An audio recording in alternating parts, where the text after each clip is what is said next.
I'm really curious where you start when you compose. I'm sure that you have tons of different methods, Yeah. but I'm really interested in what keeps you going and where the creative spark comes from. If I were to imagine my creative life as a scale where I put enough weight on the side that is the research, the reading, the drinking in of whether it's architecture or conversations with people or fiction or what have you, there's a certain point where suddenly I'm propelled into an idea or an organizing principle. Or sometimes I start writing and then the organizing principle reveals itself. Now that's, of course, big picture.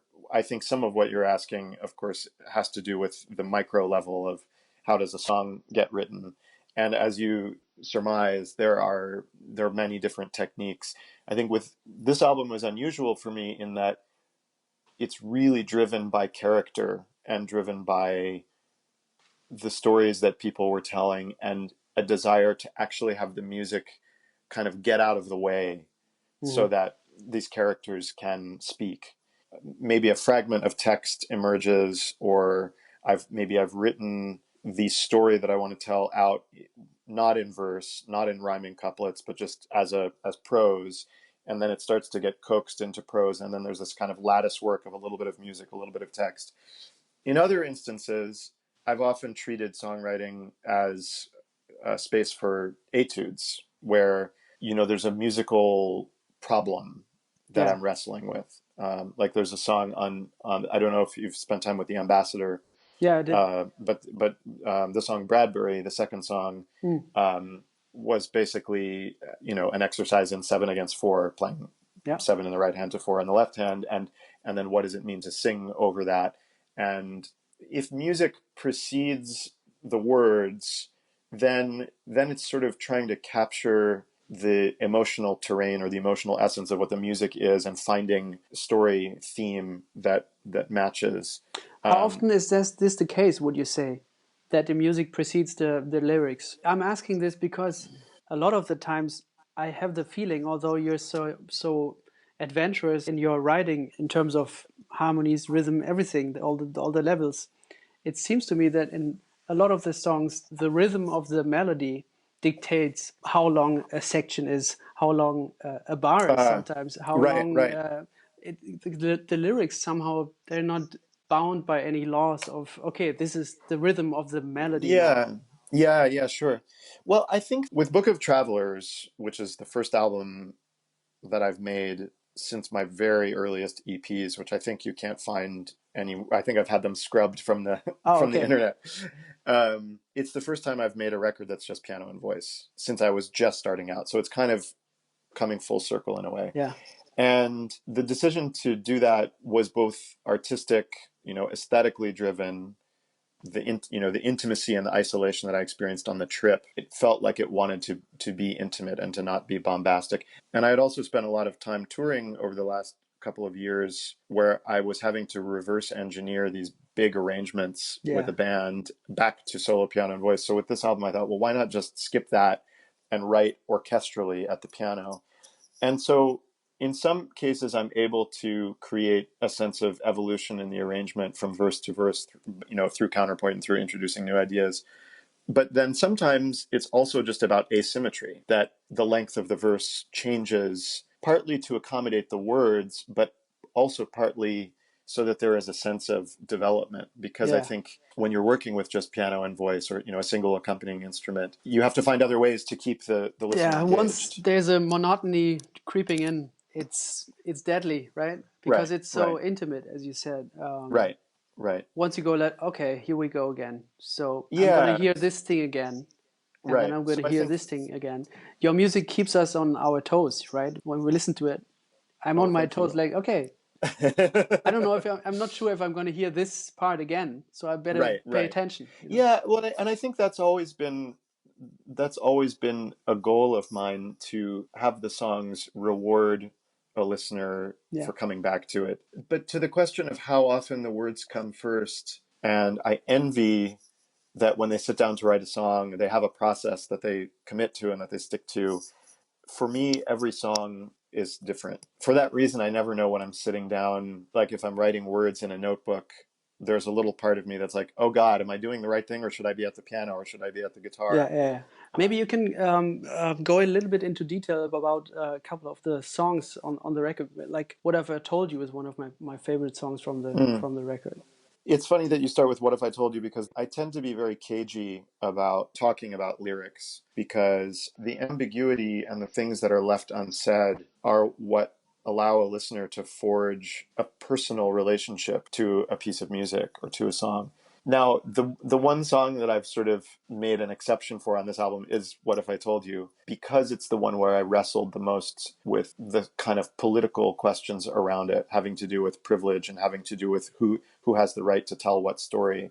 Right. And there's something about my encounter with this woman who I've renamed, for the sake of her anonymity. That encounter, which took place toward the end of my trip, encapsulates so many of the questions and contradictions and challenges in the American political landscape right now. By which I mean that this is an extremely economically privileged woman who, nevertheless, because of the color of her skin, feels fear, and her sons feel fear on her behalf. And I was aware of this as I was sitting having dinner with her, that I live a comfortable enough life, but I have debts, and I'm constantly, I in a certain sense, I live paycheck to paycheck. And it was clear to me very quickly that this woman had a kind of economic privilege that I don't have. Hmm. But on the other hand, and probably more crucially, her sons basically forbade her from driving to Mississippi because they were, this was days after the election. There had been a spate of hate crimes in the Yeah. United States, white supremacists feeling emboldened by the election of Donald Trump.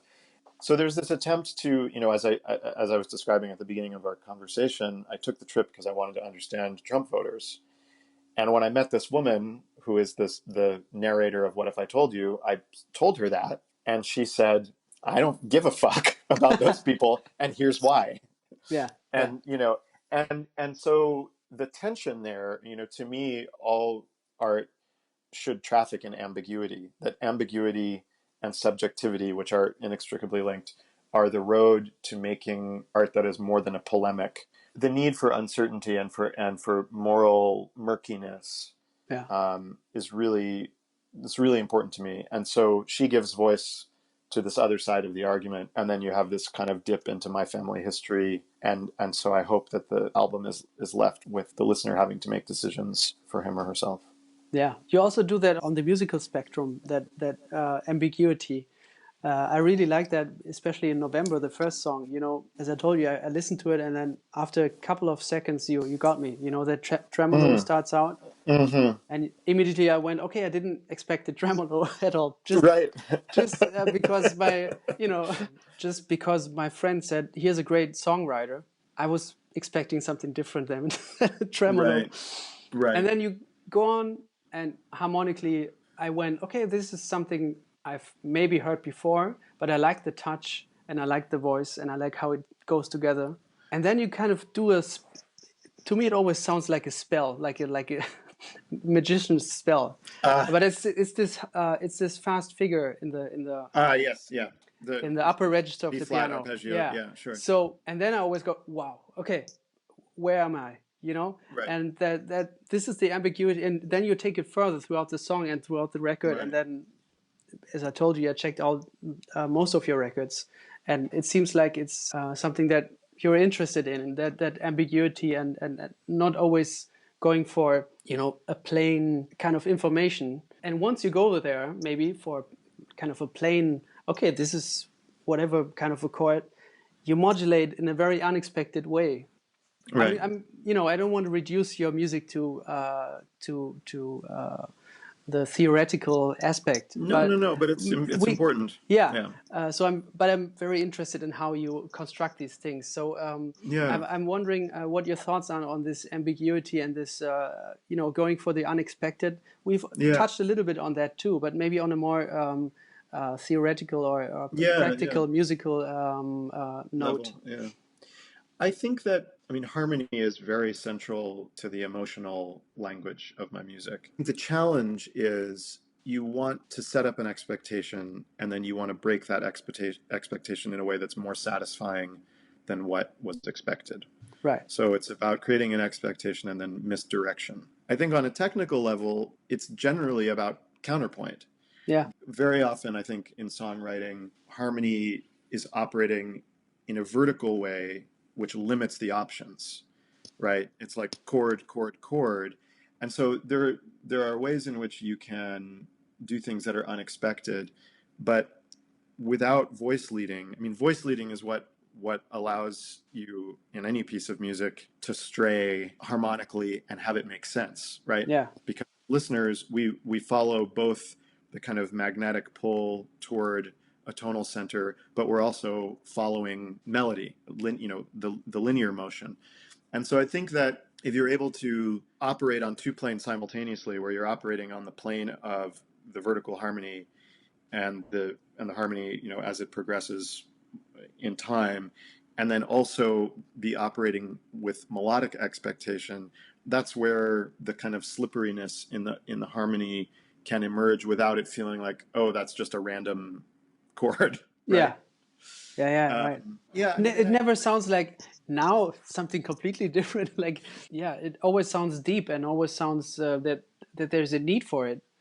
And I'm really amazed by how you still serve the melody because right, me as a piano player, I'm interested in how can I better my ability to comfort somebody, to accompany somebody. right. So you're accompanying yourself, but serving the melody with you never goes against having a sense of adventure, and I love that.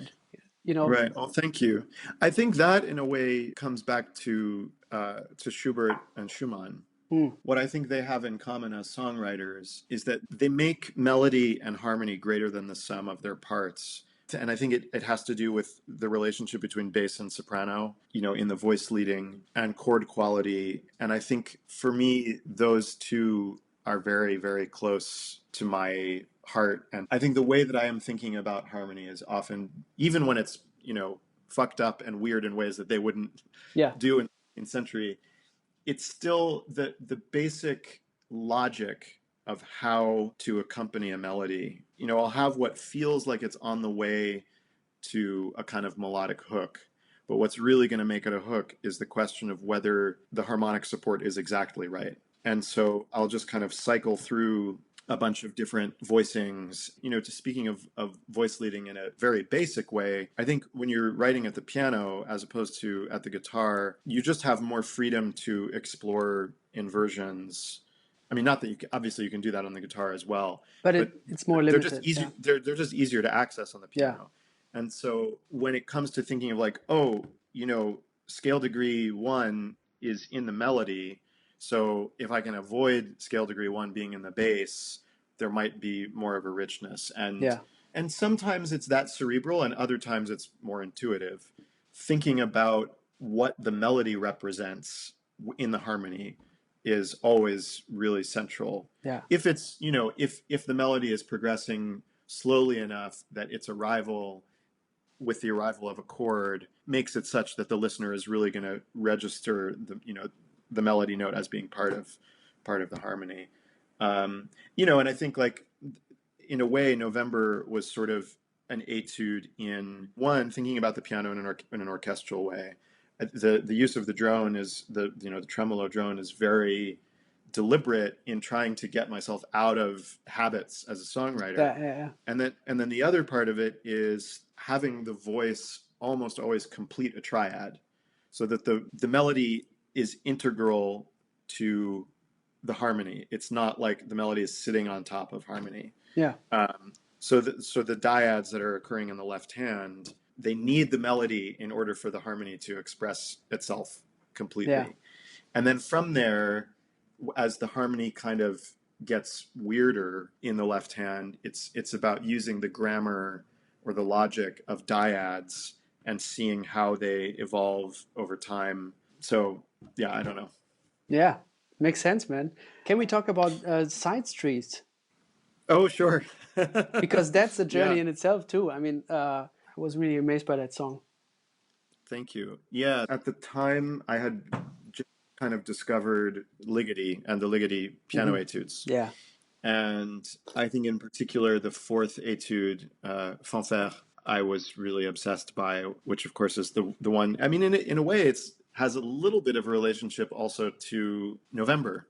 Hmm. That the way that these dyads function to imply triadic harmony that's not fully spelled out. Yeah. Um, it's obviously much more restrained in November. But basically, the way that I wrote it was that I was exploring this tone row, exploring it in inversion and in retrograde inversion, and I just sort of wrote out a bunch of the left hand on manuscript paper. And then I was making a catalog. I had this teacher, the one composition teacher I ever had, whose name is Ken Frizzell, wonderful composer from North Carolina. He had these exercises for helping his students to get unstuck when they were dealing with writer's block, which was something that Oh, I dealt with yeah. much more when I was in my early 20s. So he would say make catalogs, and the catalogs would be, just write down 5 pitches, first 5 pitches you think of, write them down, then set a timer for 5 minutes and harmonize in 4 voices those 5 pitches 5 different ways. So you create 5 chord progressions based on these 5 arbitrary pitches. Then he would say take the same 5 pitches and create 5 phrases whose character is totally distinct through articulation, duration, dynamic. Same pitches, but maybe you change the register and you change articulation and so on and so forth. So I was sort of thinking about that, but instead of using those particular exercises, what I wanted to do is I wanted to take this tone row and explore the idea of harmonic resolution, the idea of cadence occurring where certain notes in the tone row would just become passing tones. So I would try to create chord progressions where every fourth note, so basically the dotted quarter, Hmm. becomes a note in a triad. And the other notes just become, in a weird way, it's sort of like certain approaches, I think, to post bop improvising. Like, I don't know if you know George Garzone. Hmm. Yeah, so Good. like when I was very briefly, I'm a recovering jazz pianist. When I was 18, I was studying jazz piano at New England Conservatory in Boston, Recovering. and I like that word. yeah, and at the well, I just no, I mean I basically what happened was I became friends with Brad Meldau, and I was like, why would I bother playing jazz when he's there to do it? um, I mean, that's a little bit reductive, but that is, I mean, Hmm. that was part of what happened, and he was very encouraging of my songwriting, and I thought, I'm going to stick to the songwriting and Yeah, let him do the improvising. yeah.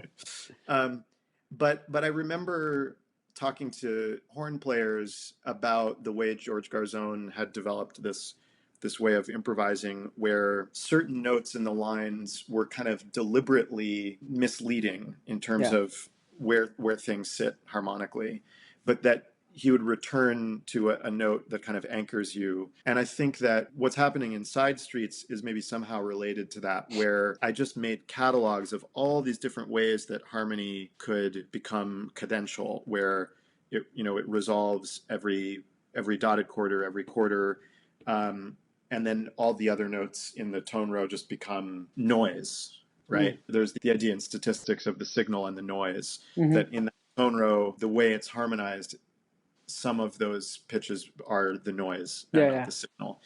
And then it was like trial and error. I spent a long time writing that song. I think it took me like a month to write. And then I was also thinking, how can I make it feel like a song, even Yeah, though it has this like tone row happening? yeah. Uh, That's an amazing achievement of yours, I think. Again, oh, thank you. it's still serving the melody, although there's so much interesting stuff happening down there. I Right, can't help but listening to the melody, right? right, Um, right. That's a that's case where I absolutely wrote the words afterward. I okay. wrote, I think I wrote basically every note, or at least for the verse. The verse started, and then maybe I probably somewhere have a record of it, but I'm pretty ssure the music came first. Yeah. The Ligeti influence, I thought about that when I listened to your piano pieces, the music on paper, or Okay. is it called music on paper? Works on paper. Works on paper. Yes. The first song of those three, Yes. I was thinking about Ligeti on that one. I And think, yeah, yeah, I think yeah, the influence is there for sure. yeah. What's your, because now you said you're practicing Ligeti. Are there any other practicing routines of yours that you always go back to, or? I don't practice enough. I mean, my piano playing has really suffered, I think, in the last couple of years because I've been writing a lot of orchestral music, which is just so time consuming. But that's a Uh, practice in itself. I mean, I'm not saying practice routines, locked into the piano only. oh, It sure. can be guitar or Yeah, whatever yeah, yeah. you feel like talking about. Yeah, I think it changes for me every year depending on how I'm making my living in a particular year, because it changes. You know, in my creative practice, there can be months where I'm actually not dealing with music at all. I'm Mm. just dealing with reading and just dealing with writing text. I try to avoid that because then when I come back to writing music, I forget how it goes. Ah, okay, You yeah. know, um, but it's so variable depending on the project. In the past, I've also, I've sung Schumann's Dichterliebe. Hmm. And when I do that, then I have to keep my piano chops in shape because it's not super difficult, but there are a few movements where there's Mm. a lot of passage work, and I have some upcoming projects that I think are going to require me to really return to the piano. It's wonderful in the sense that my daily rituals are constantly being renewed and reinvented, but that can also be overwhelming sometimes Hmm. Yeah. because I don't fall into patterns for long enough. Just as I'm establishing a pattern, the piece is done and I start something new, and then so start over again. Hmm. Yeah, but maybe like this, every piece kind of calls for different things musically, then, or it kind of Yeah, brings you to different things musically, yeah, because you're maybe in a way your skill set or your chops set is a different one, and you kind of approach it from a more scaled down pianistic thing, yes, and something else where you're more in the zone of playing maybe brings you to a more intricate things. yes. I think that's totally right. Yeah. Yeah, Yeah, I was kind of curious about the Craigslist leader yeah, thing because I was amazed by the songwriting. But how should I say this? I'm really curious how it started for you there musically, because reading stuff like that, I wonder where the inspiration comes from. You know what I mean? yeah, If you yeah. read something like that, and the stuff you write could also be something to my ears. If you take out the lyrics, that could be something that's really emotionally engaging. So there comes a sense of irony Yeah. that's attached to the music. So I'm wondering how you are still able, with something as ironic or funny, absurd in some cases, also to really dive into your inspiration and dig in this deep. I was Right. wondering how you did that. I thought that Yeah. was amazing how you did that. Oh, thank you. Well, I wrote that piece when I was 25, and I was really just starting to explore composing. I had started writing songs just after I finished college. I moved to New York when I was 21, and I didn't really know what I was going to do. I was still maybe improvising, and I had been an actor in college and before that. But I had this music history professor at Brown University, where I went to college. And she kind of took me under her wing and understood that I was trying to think in really broad ways about the relationship between literary theory and music practices. And basically, I got interested in this idea from the French philosopher Derrida about the frame. When we talk about the frame of a painting or the frame of a text, and the way that the frame has a huge impact on how we receive what's inside the frame. Hmm. And so one instance of that being, I grew up, my father is a conductor, and he was always talking about how audiences in this country, and this has changed a lot. I think that the openness to new music, to contemporary music, has just expanded radically. You are hearing so much more music nowadays written by living composers. But when he was first starting to program new music, people had expectations and fears about what it was because it was in a concert hall, right? Yeah. And to make a long story short, one of the ideas with Craigslist Leader, I was a young guy playing gigs for no money in little bars and clubs in New York. And I thought, well, what if I make some kind of art songs, but I take them into bars? And what if the texts feel relatable enough that the dissonance in the music becomes secondary to how relatable the text is. And this coincided with a moment where Craigslist was really ubiquitous. This is really, Facebook was only on a few college campuses at this point. Yeah. MySpace existed. There was Friendster, one of the antecedents to Facebook. But so much in New York at the time happened on Craigslist. People found apartments, they found bicycles, they found people to go on dates with, so on and so forth.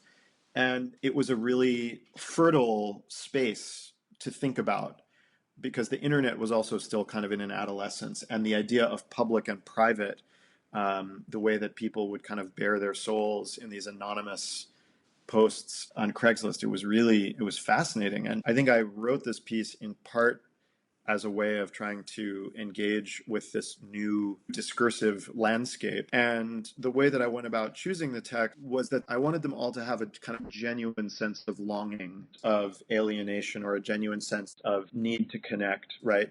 I was studying the Berg Piano Sonata at the time, and I think the third movement, Half a Box of Condoms, is very much coming out of the language of Alban Berg and the Piano Sonata. It's a beautiful piece. Yeah, it's such a special and unusual sonata, that one.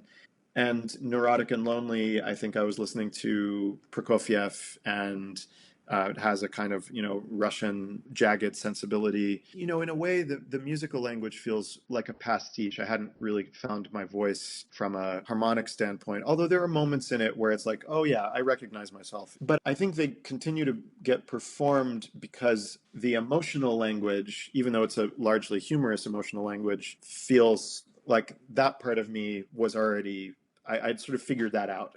And so the piece still gets done quite a lot, just because there's something honest. It's not funny for shock value for the most part. I think it's funny because it's actually exploring some kind of question about humanity. Yeah, you're not making fun of anyone. No. You're exploring what's already there. Right. And giving it actually a podium in a way. Right.